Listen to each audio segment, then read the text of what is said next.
mācās jau 2. gadu audiovizuālo mediju mākslu.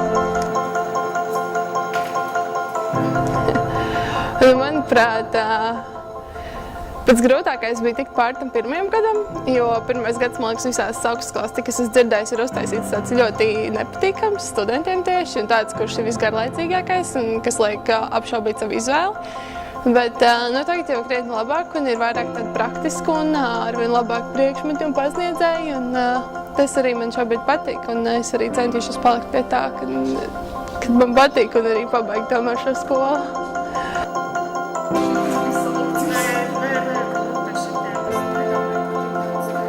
Es ieteiktu viņiem nākt uz rīstabu.